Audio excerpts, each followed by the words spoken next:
Hello, all you positive heads out there. It's so good to be back with all you beautiful reflections of the one source consciousness that creates and animates all things.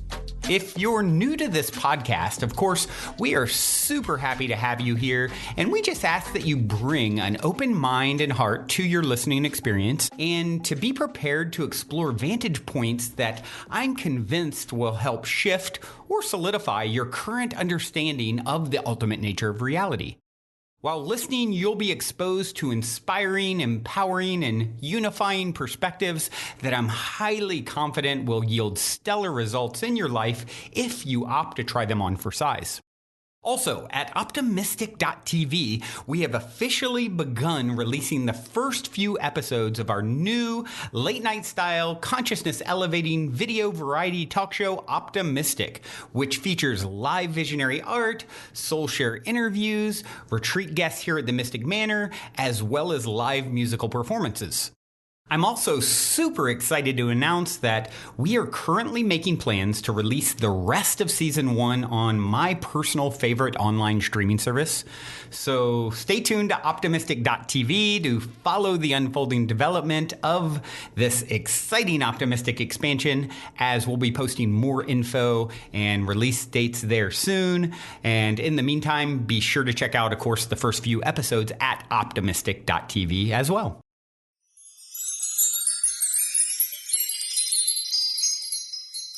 Hello, all you positive heads. On this week's P-Head Posse episode, our guest is positive head listener Brooke Kornegay. Brooke is a permaculture and regenerative agriculture consultant. Hi, Brooke. Welcome to the show. Thank you, Alexa. Love being here. Love shouting out all these people who have these same interests and loves and are drawn to this show. Love it. Yeah. Well, thank you for, coming on here. You're one of all those people. You're one of this community, I know. And, we've gotten to know each other a little bit, and you have so much knowledge and so much wisdom about something that is so pertinent right now on the planet. And so I'm honored to have you on here. I'm so excited to talk with you about this and hear about your story and what you do. I do want to let people know before we dive in, for those tuning in, that this is a P-Head Posse episode hosted by me, Alexa. And P-Head Posse episodes are episodes about the listeners. And you guys are all doing such amazing, cool things yourselves, and we want to give you all a voice as well, and we want you to share what you're doing. So, Brooke, this is your time to shine, and tell us a little more about you and, how this came to be something that you do. Well, I've always been the kind of person who follows my heart when I make big decisions. I just can't live any other way. When I was in college, I had this vision of community that really stuck with me. I grew up in Charleston, South Carolina, and never really fit in with the vibe there. And I moved to Boone, North Carolina, to the ancient wise Appalachian Mountains. And while in college, I just really started to cling to this idea of community. And I had this vision of people sharing resources and growing food. And that really guided my, academic path and my, career path. And that's where it just kind of got kicked off. So everything's kind of, coming off of that. Beautiful. Yeah. And do you want to talk a little bit more about what it is that you do, what, permaculture is and what regenerative agriculture is? What does that mean for those who don't know? Sure. Well, permaculture it's been described by some people as the art of designing beneficial relationships. And that could be socially, that could be physically, on a farm or homestead. That could be in a business. So it's really a set of principles and ethics that you apply to any situation, which is what makes it so cool. You can apply it anywhere. Permaculture's ethics are care for the people, care for the land, and then redistribute the surplus. So people care, earth care, and fair share. And that guides a lot of the, the actions of permaculture. And there's a bunch of principles and a bunch of examples of how you can design these beneficial mutual relationships. And what you end up with is a resilient system that plays into the strengths of all the elements that are part of that system. So if that's people, then in a business, you put them in positions where they shine naturally, and you hook them up with people that can, you maybe fill in the gaps of what they know or what their talents are, and you have them just kind of complement each other. On the ground, you place elements together that either one consumes the output of another, like a garden would be next to a chicken run, and it consumes the waste of those chickens. That's just one example of so many. But you design systems that hopefully have many of these relationships layered. You have multiple functions for each of these elements. So it really is about just taking a step back and designing intelligently before you even break ground. And what you end up with a really resilient, healthy system that nourishes itself. Yeah. Wow. As you were talking, and I know we'll go deeper into regenerative agriculture specifically, but just about permaculture, I've never actually heard you describe it in that exact way. And as you're describing it, I'm like, oh my God, like that's what, we're recording this June 9th, 2020. And we're in the midst of many, many protests and social unrest and, the George Floyd murder, and our country and the world, you could say, is really changing right now. And it's very interesting because what's being talked about the most at this point in time is the system and the systems and how they're working and how they're all interconnected and how they're all just serving this really unbalanced society, basically, power structure, right? And so it's interesting as you're describing permaculture. I'm like, oh my God, this is what we need. Like it sounds like this balance and this interconnectivity of these systems that work and make everything work for everyone. Can you speak on that a little bit, maybe? Absolutely. Well, in permaculture, we model our designs off of nature, and nature has many different kinds of patterns that you see repeated over and over. There's spirals, there is waves, there's just all these things that come up over and over in nature. And what they're doing is they are moving energy in a particular way for a particular function. And what that ends up doing is becoming super efficient. So if we follow the patterns that we find in nature and apply that logic to our own systems, then we find that they flow smoothly, that things come naturally, and you have a lot fewer, reasons to come in and have inputs. The human can kind of step away once you have a system that is largely kind of self-maintaining. For example, our big industrial food system is not the kind of system that's set up for the end user. It's one that's set up for the people who have, the giant corporations. It's set up for the people. It's set up purely for profit. Sometimes large companies will enter and they have maybe a slant. Maybe they're organic. Maybe it's a giant farm company that does organic. While that's good, it's still not regenerative. They're just replacing one thing for another. The mentality is still profit, but they're like, oh, we have this niche, this angle of we're labeled organic. But to truly be part of a system that is regenerative, you are building. And, when you step away, the system is better than it was when you stepped in. And so what we're trying to do is take the power back into our own hands, into our own local communities, and build things that make sense, reducing reliance on the military industrial complex, reducing reliance on things that are not intended in the end to nourish you deeply, and reconnect and take back that food sovereignty, take just back the social sovereignty, just be more sovereign instead of being so reliant on systems that don't have your best interests at heart. Yes. Wow. It's so powerful to think about. And so interesting to think about, how like the food system is it's so representative, in itself of like what's happening here, like what's at play in our society currently and what needs to change, So I would love to hear more about regenerative agriculture, what that is, and how that could positively impact our society too. Sure. Well, our society is made up of a bunch of individuals. And if the individuals aren't performing at their peak, then your society won't be. And then people will be acting out of places of lack and pain points, just in general, right? Yeah. So when you form systems that are healthy and nourishing because they're modeled after nature, which is healthy and nourishing. Again, we don't go to the woods and weed the woods and fertilize the woods. That happens all on its own. It's a perfect natural balance, especially if humans haven't touched it, right? Yeah,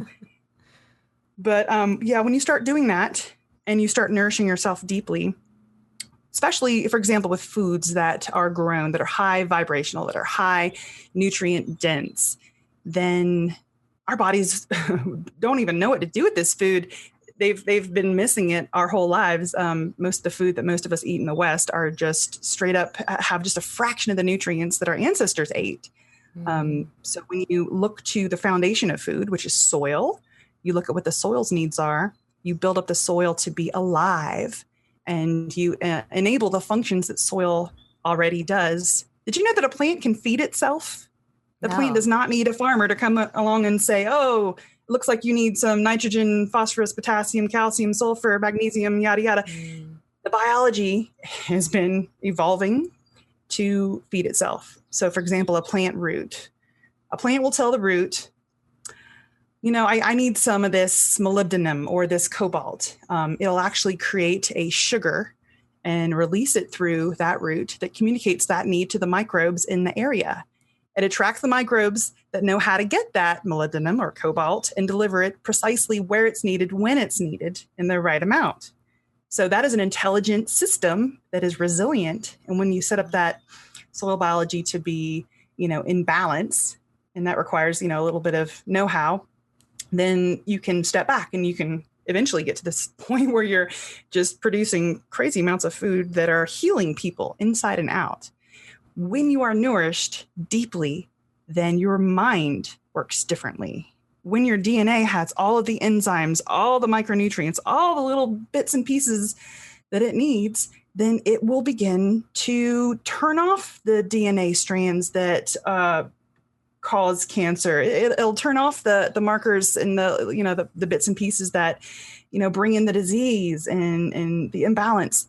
Your DNA actually begins to heal. And this is where epigenetics can step in and play a role in being healthy. You're not predetermined to have what your grandparents had, what your parents had, the diseases and ailments. If you give your body what it needs to be balanced itself, it will take care of itself, just like a plant does, just like a plant in healthy, balanced, living soil does. So that's pretty powerful. And when people can start to turn on in that way, then they turn on. They're being driven by something that's not from a place of lack. They're being driven from inspiration, from abundance. And then eventually, we stop being a-holes to each other and to the earth. That's just kind of the main idea. We localize the systems that feed us, the systems that water us and nourish us. We don't outsource that stuff. Don't outsource your food 100%. Don't outsource your water 100% or the other main needs that humans have. Take that into your own power so you can have it the way that you want it and be as healthy as you can and, realize your true potential. I love that. I see this as, taking your power back too. It's like, absolutely, when you give into this, again, this system that's been set up to feed us, it's just like, oh, okay, I'll take what I can get, like whatever. And it's a very disconnected, it's a much more disconnected, it seems, way to nourish yourself. And it seems like when you're actually taking responsibility for how your food is grown and what kind of food you're growing and what kind of food you're ingesting and the quality of it, it's really empowering, it feels like. And I wanted to ask you too, you mentioned earlier that the food that we eat now has like a fraction of the nutrients that the food that our ancestors ate. So why is that? Well, because, again, commercialism. So we have bred species, variety of food for its shelf life, for how beautiful it is. Everyone's had the experience of going into, the grocery store and getting a tomato that's big and beautiful and red on the outside, and you take it home and you cut it in and it's white and hard and it's never actually ripened. That plus choosing systems that favor big industrialized systems, things that fit big tractors. You can't have unpredictable produce growing any which way. It's got to fit this, specific dimension to work in this kind of system. It's the only way you can produce so much food on one farm. I mean, hundreds of acres. You can't do that if you're choosing, local varieties or heirloom varieties that might have more nutrition. So they're built for their appearance, for their shelf, especially their shelf life. Food is one of those things that if you don't eat it, then you lose your profit. And just again, our focus on the values of profit. So if it doesn't fit into that system, then you won't find it at the Cisco truck or, at Walmart Superstore, pretty much. Yeah. And the thing about choosing where you eat and what you eat, it's a political statement.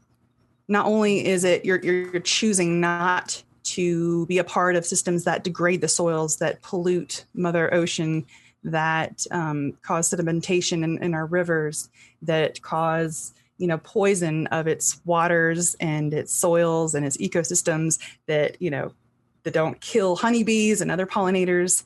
You're also choosing, when you eat locally, and especially if you choose your own food that you grow, you're also choosing not to play into the system that hires farm workers, a very marginalized population that works incredibly hard, that gets paid next to nothing.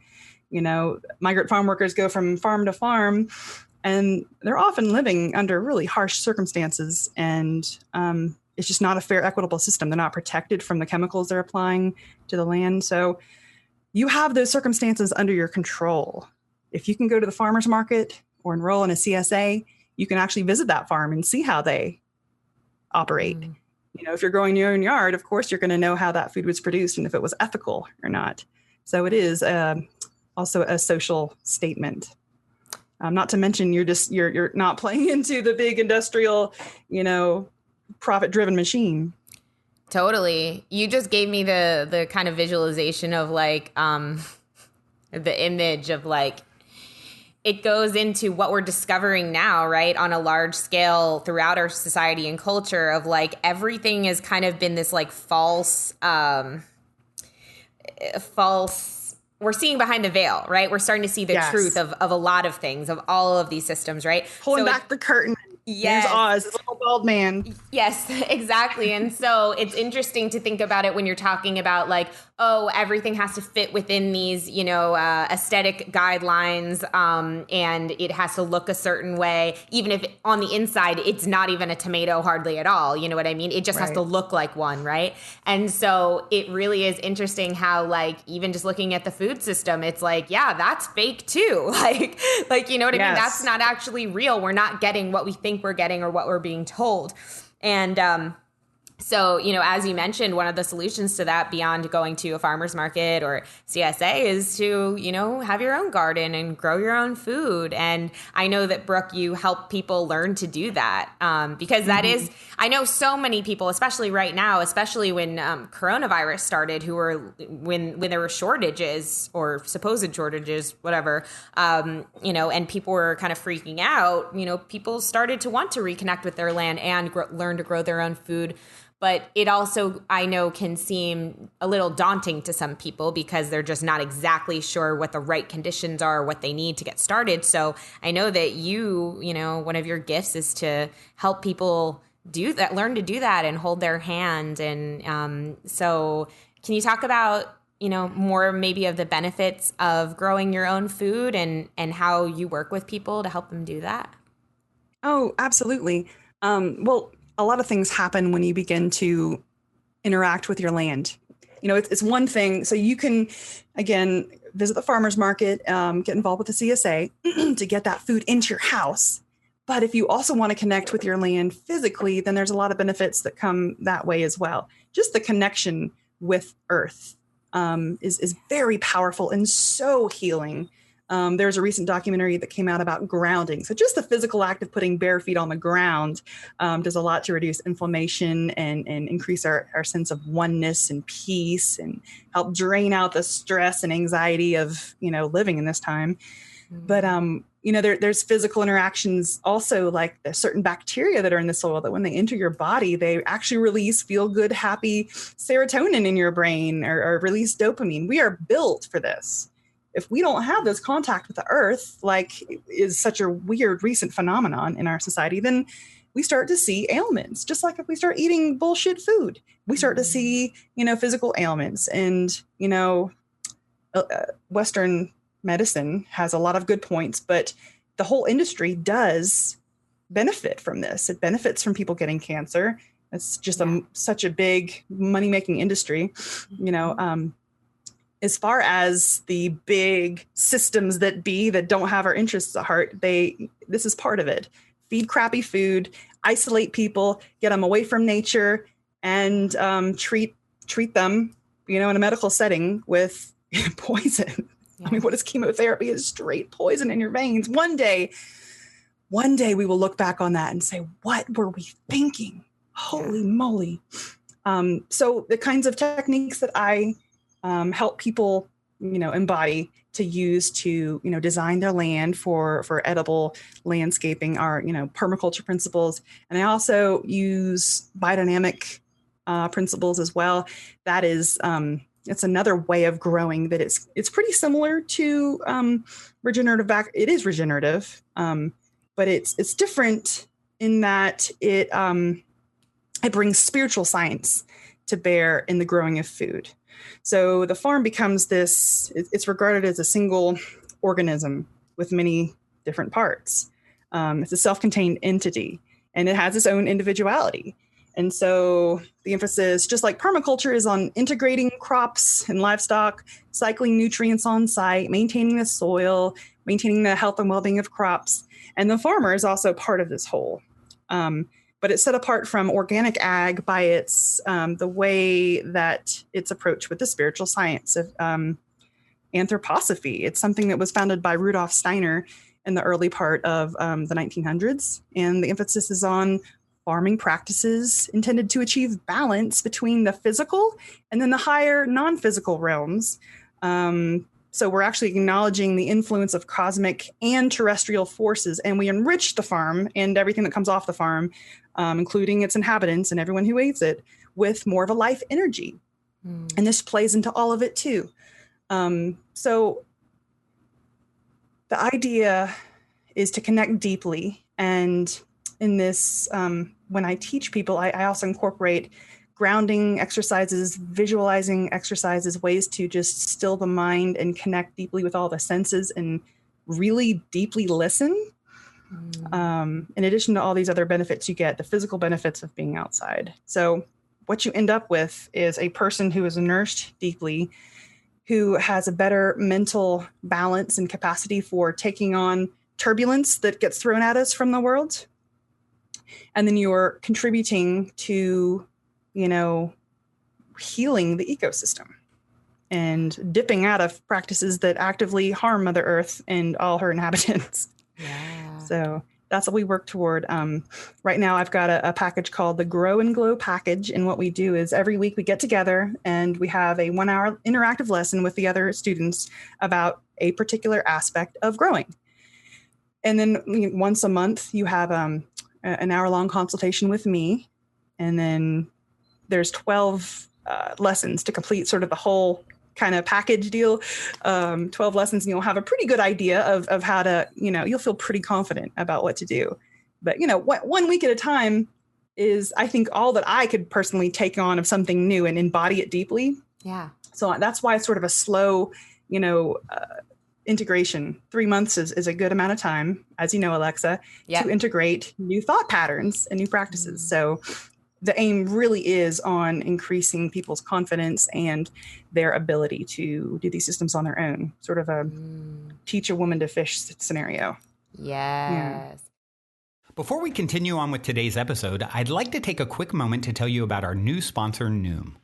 I agreed to do this promo spot because I am super impressed with the futuristic and simple process that Noom has implemented to revolutionize diet and wellness.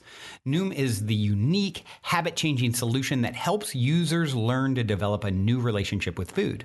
And it's not a diet. No food is good or bad. As we talk about on the show all the time, it's all about proper balance and having good habits. And Noom just teaches you how to look inside your own mind and make better decisions for yourself.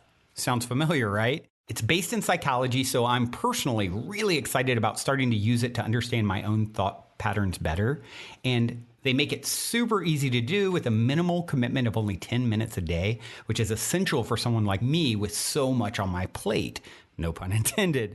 So if you'd like to take the journey with me and sign up for a trial, head over to noom.com/positivehead to start your trial today. That's spelled NOOM.com/positivehead. I mean, what do you have to lose except outdated habits and perhaps a few extra pounds by signing up for the trial? Once again, NOOM.com/positivehead.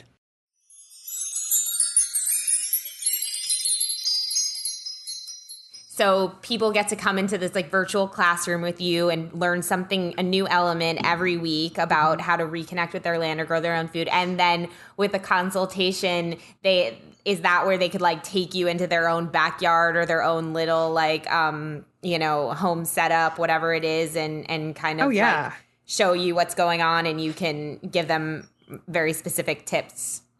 Is that right? Cool. Absolutely. And this is something, that can be done remotely. I mean, so in the local area, I'll go to someone's land, I'll check out their soil, I'll look at the vegetation around. So this is more of a coaching sort of scenario. You can take me outside on your phone, show me what you got going on. You're like, oh, what is this bug? Oh, what is this disease? I don't know what this is like. And I'll ask questions and we'll get to the root of it. And we will, get you to the point where you're producing some food and you can get that confidence to keep growing.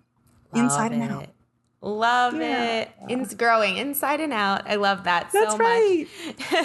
Awesome. We will put the link to sign up for that in the show notes of this episode. But do you want to just shout out where people can find that? Right now?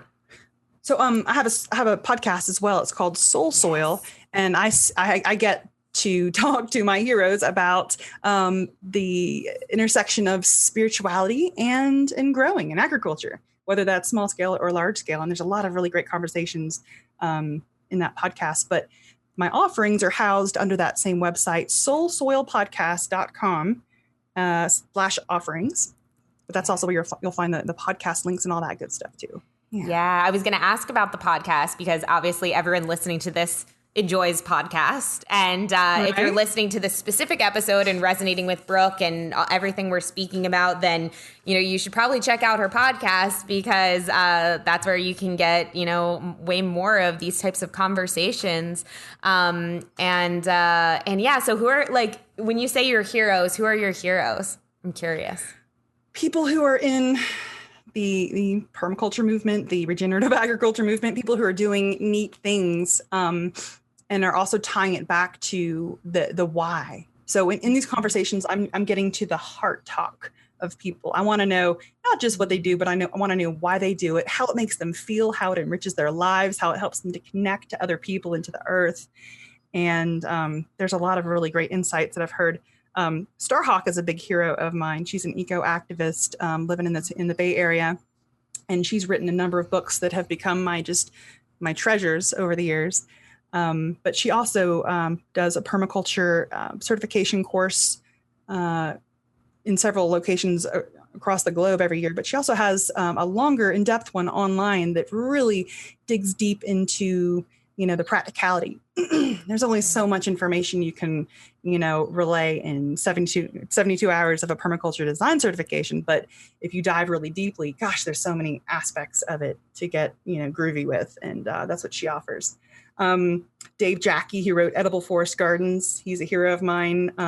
People who practice biodynamic agriculture, I have a lot of them on there. I have people who communicate with, the devas of bee spirits and animal spirits and plant spirits. And I go into all of it. I love it all. I love it. I love it. It's as Brooke said, it's called Soul Soil, and it's beautiful, a beautiful podcast, and definitely check that out. We'll put that in the show notes as well.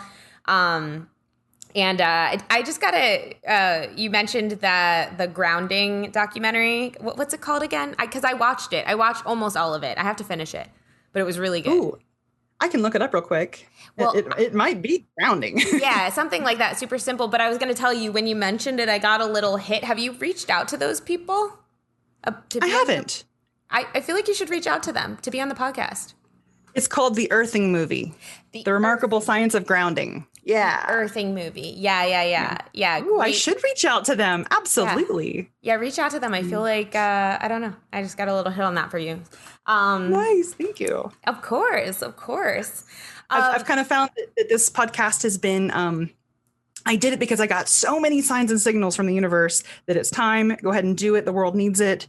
And, the first several months of it, things were lining up magically. Like the speakers that I wanted to reach out to, my heroes, they were all saying yes. So clearly I was like, oh, this is it. This is the thing. So we're doing the thing. Yeah. You know what I love about that is I was just talking to my podcast co-host yesterday, Ambrosia, about how, there's been a lot happening this past week that is actually, there's been a lot of sad things to be seen, but there's also been a lot of beautiful, heart-opening things to see. And that is really, for me, I'll just speak for myself, inspired a lot of hope in the future. And like, oh no, this is really going to happen. We really, really are going to do something this time. Yes.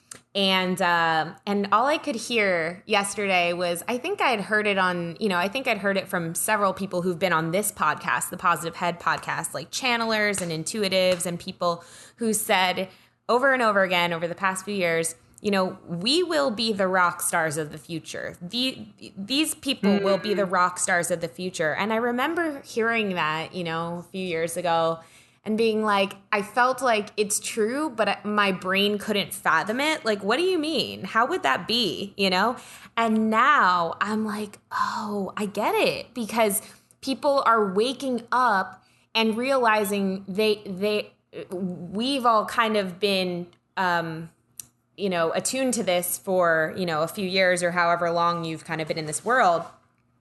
And so there's people who are just kind of opening their eyes and being like, wait, what? And now they're wanting to absorb and understand a lot of information. So going back to you, Brooke, and your podcast, like I see you and your podcast as being like a rock star of the future. I mean, you already are, but I see you being this like amazing rock star where people are just like, oh my God, they're just so happy to consume your content and they love your podcast. And it's going to lead us into the future. So thank you for starting your podcast. I'm happy you listened. Oh, thank you, Alexa. I certainly hope so. It resonates so deeply with me, and it always has. So I've just been pursuing the path of things that resonate deeply with me, and this is where it's led. I hope it resonates with others too. Yeah, absolutely. Well, I want to ask you, is there anything else that you feel is really important for the people listening to this podcast to know, either about, food, agriculture, connecting with their land, or even just in general about, being a light worker and continuing on their journey at this time?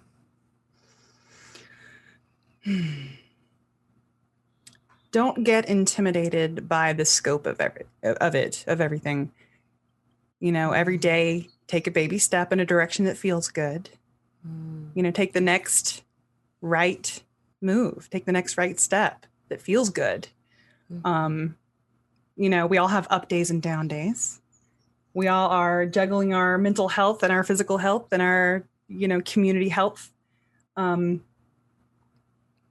It's easy to get bogged down in what's going on and all the things that are coming up. But I think people who are listeners of this podcast will agree that it's coming up to heal, that we can't heal something without looking at it, without it getting our attention in some way. So that's all this is.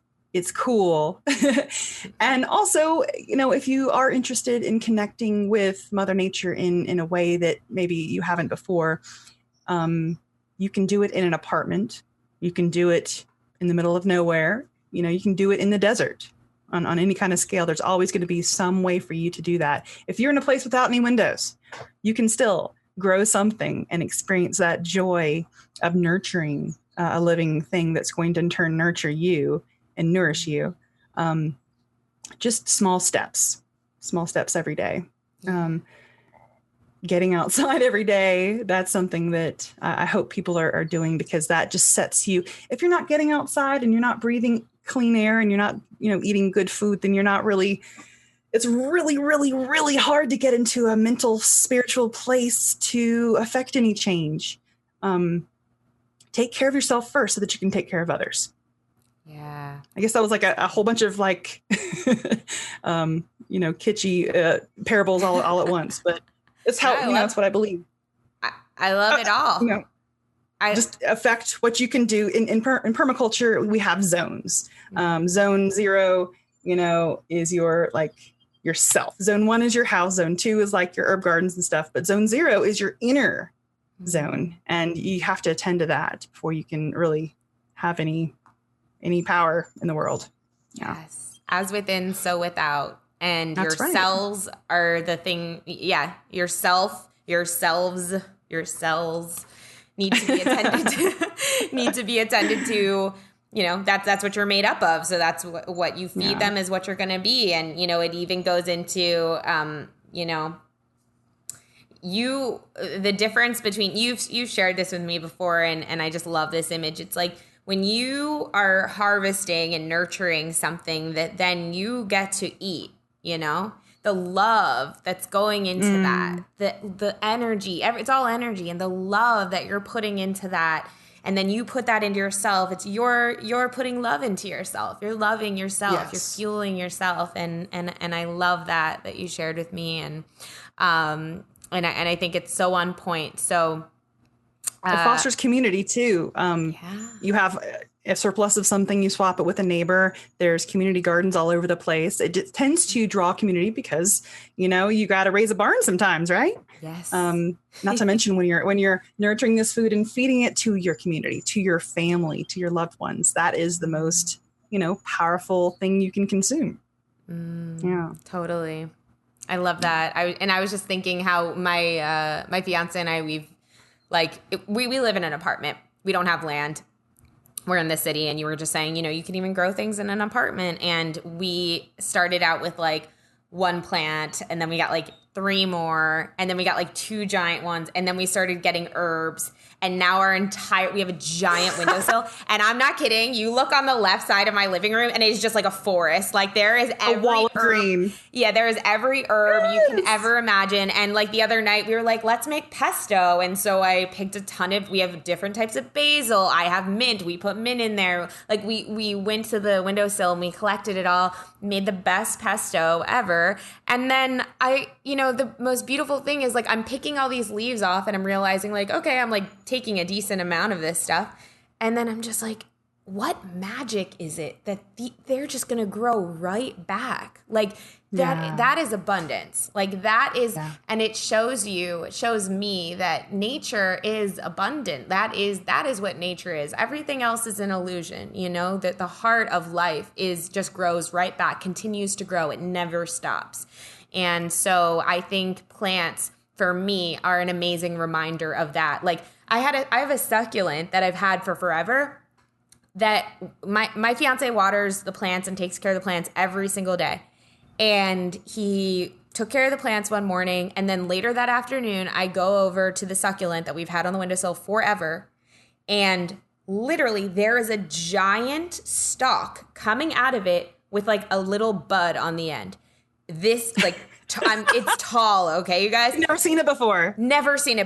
And I text my fiance, I'm what is this? And he's it's our succulent. We've had it forever. I'm no, the giant stalk coming out of it. And he's wait, what? That's coming out of that? And he's I just took care of the plants this morning. Where? Whoa. What? And now it's a flower. It's a flower coming out of this thing. But it's just, I'm how can something happen so fast? And it's almost like magic. And so I think just having more plants around and, like you said, more things to nurture and more things to nurture you, it just reminds you of abundance and magic and beauty, Absolutely. Yeah. Like, that's how it makes you feel when you walk into your apartment to that wall of green. It makes you feel abundant and lush. Not to mention your air is getting purified inside your apartment because of all the breathing that's going on.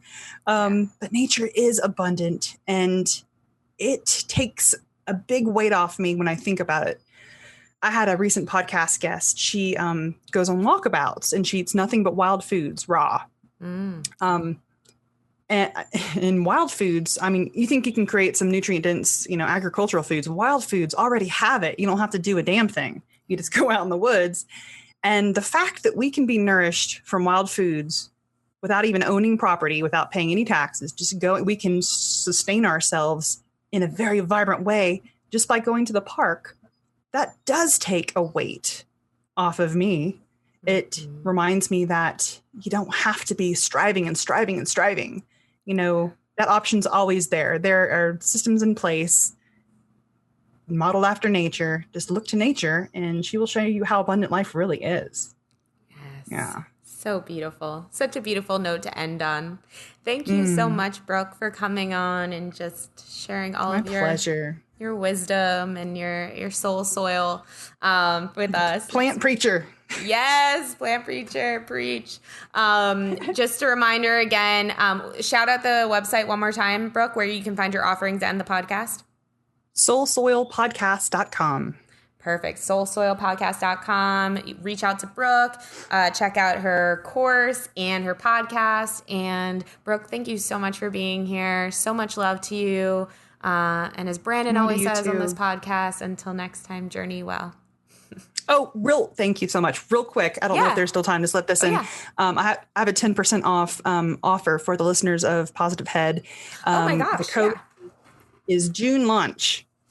June launch for 10% off the offerings. Perfect. Okay. So P-Head listeners. So June launch, JUNELAUNCH, right? Mm-hmm. In the Grow and Glow. Is that what it's called? Yep, the Grow and Glow. Grow and Glow package on Brooke's website.